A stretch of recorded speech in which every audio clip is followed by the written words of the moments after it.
मेरे दीदार को भी आईना ये खुद तरसता है।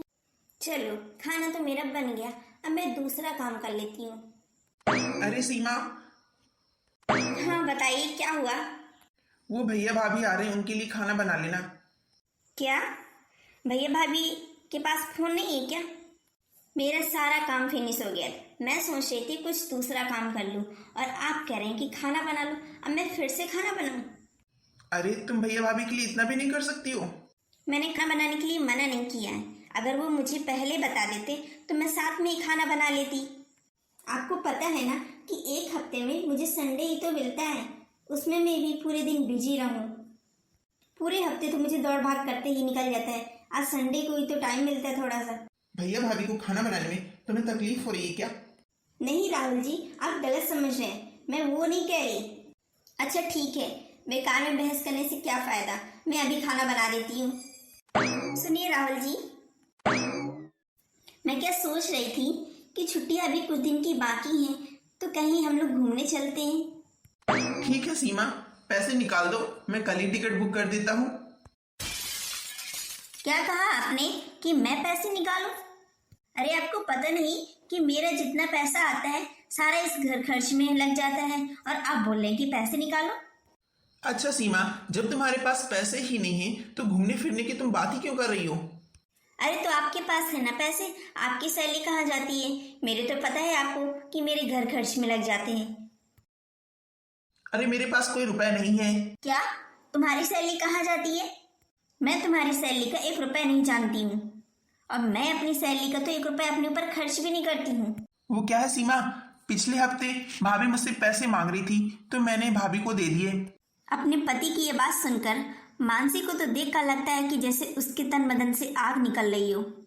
मानसी गुस्से से कहने लगी अपने पति से, अभी जेठ जिठानी तो पिछले हफ्ते ही घूम कर आए हैं मनाली से, और आपने अपनी सैलरी के रुपए भी दे दिए उन्हें। देखिए राहुल जी, आपके भैया भाभी की वजह से मैं कब तक अपनी इच्छाओं को मारती रहूंगी? वो तो हमेशा घूमते रहते हैं, घूम के आ भी जाते हैं, और मैं साल में एक बार जाती हूँ, वो भी आप बोल रहे हैं कि मैं पैसे नहीं दूंगा। अरे मेरे भी कुछ अरमान है घूमने की, क्या भाभी बस घूमना जानती है?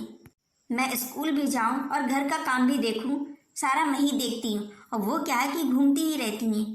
अरे सीमा, तुम इतनी क्यों परेशान हो रही हो? भैया भाभी अपने घर का ही परिवार है ना। जरूरत पड़ने पर परिवार परिवार के काम नहीं आएगा तो कौन आएगा? भाभी को रुपए की जरूरत थी, इसलिए मैंने अपनी सैलरी के रुपए दे दिए। मैं सोच रही हूँ कि आप आज सुधर रहे हो, कल सुधर रहे हो, आप तो सुधरने का नाम ही नहीं लेते हो। कहीं भाभी को पैसे दे देना, कभी फोन पे रिचार्ज करवा देना।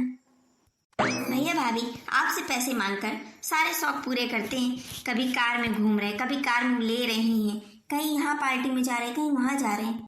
आए दिन भैया कहीं इस पार्टी में जा रहे हैं, कहीं इस रेस्टोरेंट में खाना खाने जा रहे हैं, और मेरी लाइफ में क्या है कि बस घर का काम करो और स्कूल जाओ बस। मेरे खुद के इतने काम होते हैं, मम्मी का भी ध्यान रखो, सारा काम मुझी पर है। क्या भाभी की कोई जिम्मेदारी नहीं बनती? और आपका क्या, आपका जब भी टाइम पास नहीं होता आप ऊपर चले जाते हैं भैया भाभी के पास, और वहां बैठकर मजाक मस्ती करने लगते हो। तुम्हारे पास तो मेरे लिए 2 मिनट के लिए भी टाइम नहीं है।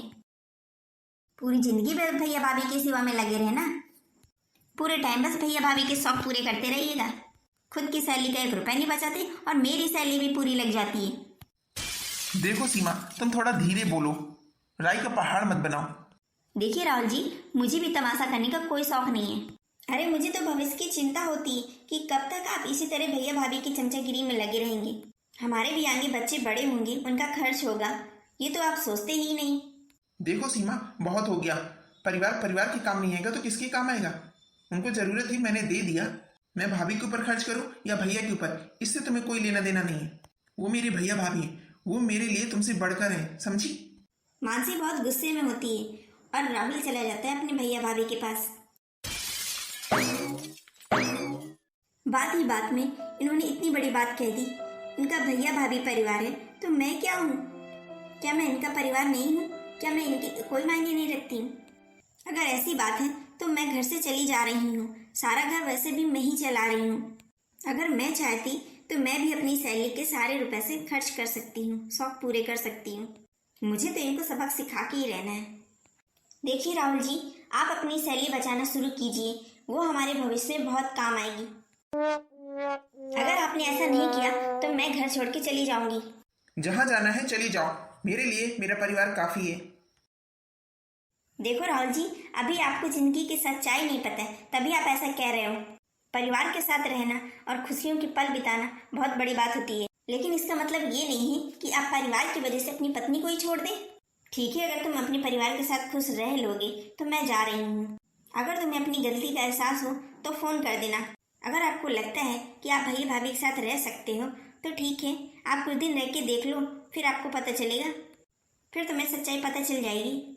मैं तो तुम्हें कभी भी घर आने के लिए नहीं कहूँगा। तुम्हें आना हो तो आ जाना, जब तुम्हारी इच्छा हो तब तुम आना, लेकिन मेरी तरफ से कोई रोक रुकावट नहीं है। पति की बात सुनकर तो बेचारी सीमा की आंखों में आंसू आ गए। सीमा सोचने लगी, जिसके साथ वो 2 साल रही है आज वो इसके लिए कुछ भी नहीं है। ना ही उसके रहने से कोई फर्क पड़ रहा है और ना ही उसके चले जाने से कोई फर्क पड़ रहा है। ठीक है, चली जाती हूँ। सीमा बहू। हाँ माँ, आप कब आई? अरे मैं तो 1 घंटे से बैठी हूँ। मैं देख रही थी कि कोई घर पे दिख ही नहीं रहा है। और बहू कहाँ है? माँ, सीमा अपने मायके गई है। मम्मी, वो मुझसे लड़के चली गई, बोलती है कि भाई भाभी का खर्च मत दो, ये ना करो वो ना करो। बेटा, भाई भाभी की वजह से अपना घर थोड़ी ना बर्बाद करते हैं। भाई भाभी से रिश्ता बना के रखना, अब ये नहीं कि अपनी पत्नी से रिश्ता बिगाड़ लेना। ये कहाँ की समझदारी है बेटा? माँ, सीमा को अपनी सहेली का बहुत गुरूर हो गया था। कुछ दिन मायके में रहेगी तो अपने आप उसे बुद्धि आ जाएगी, और देखना माँ, वो खुद से दौड़ी दौड़ी आएगी। अरे नहीं बेटा, तू उसे लेकर आ, बेकार में ये जिद छोड़ दे। भैया भाभी का अपना परिवार है और तुम्हारा क्या बेटा? और वैसे भी बहू इतनी समझदार है, सबको लेकर चलती है, और मेरे हिसाब से तो उसने कुछ गलत नहीं कहा है। नहीं माँ नहीं, आप नहीं जानती सीमा को, उसके अंदर बहुत एटीट्यूड भरा हुआ है। राहुल तो समझने को तैयार ही नहीं था। फिर कुछ दिनों के लिए मम्मी जी और राहुल ऊपर ही बड़ी भाभी के यहाँ खाना खाने लगे। देखिए जी, मैं रोज रोज खाना नहीं बना सकती। मैं इतना सारा काम नहीं करूंगी। माँ जी के लिए अलग खाना बनाओ और हम सबके लिए अलग खाना बनाओ। माँ जी हल्का तेल मसाला खाती, उनके लिए मैं अलग बनाती हूँ। देवर जी चटपटा खाते हैं। ये सब मुझसे नहीं होगा। पहले हम अपनी मन मर्जी का कुछ भी बना लेते थे या बाहर से ऑर्डर कर देते थे। अब देखो 2 लोग बढ़ गए मेरी फैमिली में, तो सारा खाना घर पे ही बनाना पड़ता है। 4 लोगों को बाहर से खाना मंगवाना, ये तो महंगा पड़ जाएगा ना। ठीक है, मैं राहुल से कह दूंगा। माँ भी आ गई है, वो अपनी व्यवस्था नीचे कर ले खाना बनाने की। भाभी, खाना बन गया क्या? मुझे बहुत जोरों से भूख लगी है, और माँ को भी भूख लगी है। देखो राहुल, ऐसा है ना कि देखो मैं बताती हूँ देवर जी, अब माँ जी आ गई हैं तो आप नीचे ही अपना चूल्हा चौका बना लें। वैसे भी देवर जी, माँ जी बहुत परहेज वाला खाना खाती है, उनके लिए अलग से बनाना पड़ता है। माँ जी अपना नीचे खाना बना लेंगी, अपने मन का जो भी उनको परहेज वाला खाना है वो बना के खा लेंगी। और देवर जी थोड़ी आप हेल्प कर दिया करना। अरे भाभी, मेरे पास कहाँ समय रहता है, और माँ इतना संभाल कहाँ पाएगी, बीमार रहती है वैसे भी। आप एक काम करिए ना, जो राशन पानी लगता है मैं सब ला कर दे दूंगा। माँ को आप अपने बना के खिला दीजिए, मैं तो बाहर भी खा सकता हूँ। माँ के परहेज का खाना तो घर में ही बनना चाहिए। देखो देवर जी, शायद आप मेरी बात नहीं समझ रहे हैं। देवर जी, बात पैसों की नहीं है, वैसे भी मेरे पास इतने सारे काम होते हैं। अब माँ जी को परहेज वाला खाना नहीं बना सकती ना। अपनी भाभी की बात सुनकर राहुल सोच में पड़ जाता है। ये क्या, भाभी तो पूरे टाइम घर पर रहती है, ना वो कोई जॉब करती है, फिर भी वो कहती है कि मेरे पास काम रहता है, और वो सिर्फ माँ के लिए खाना बनाकर नहीं दे रही है। और एक सीमा थी जो जॉब भी करती थी और माँ के लिए उनका परहेज का खाना भी बनाती थी, और हमें भी अच्छा खाना खिलाती थी, और ऊपर से घर का सारा काम सीमा करती थी। सीमा के रहते मुझे घर की कोई चिंता ही नहीं रहती थी। अब तो मुझे माँ के लिए परहेज वाला खाना बनाना पड़ेगा। भाभी ने जिस तरह बात की, अब उनसे कहना ही बेकार है कि माँ के लिए खाना बना दे।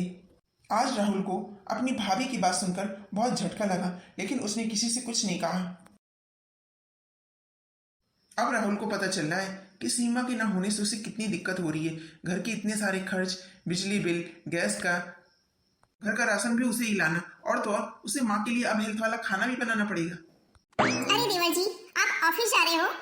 हाँ भाभी, मैं ऑफिस जा रहा हूँ, बताइए क्या काम है? देवर जी, मुझे कुछ पैसे चाहिए थे। अरे भाभी, आप तो जानती हो ना, सीमा चली गई तो सीमा की सैलरी नहीं रही। पहले सीमा थी तो वो सारा खर्च देती थी, इस बार मेरी सैलरी पूरा घर खर्च में लग गई। अच्छा, ऐसे कैसे तुम्हारी इतनी जल्दी सैलरी खत्म हो गई? अरे आजकल के समय में तो कोई किसी की मदद ही नहीं कर सकता। देवर जी, आपने भी अपना असली रंग दिखा दिया ना। मेरे टाइम की कमी होने की वजह से मैंने माँ जी को खाना नहीं बनाया परहेज वाला, इसलिए आप ऐसा कर रहे हो क्या? उसी का बदला ले रहे हैं? कोई बात नहीं, रहने दीजिए। मुझे आपसे ये उम्मीद नहीं थी। भाभी जी, हर बार तो मैं आपको दे देता हूँ ना, आपको इस बार सोचना चाहिए कि इस बार सीमा नहीं है तो घर खर्च में मेरी ही सैलरी तो जाएगी ना।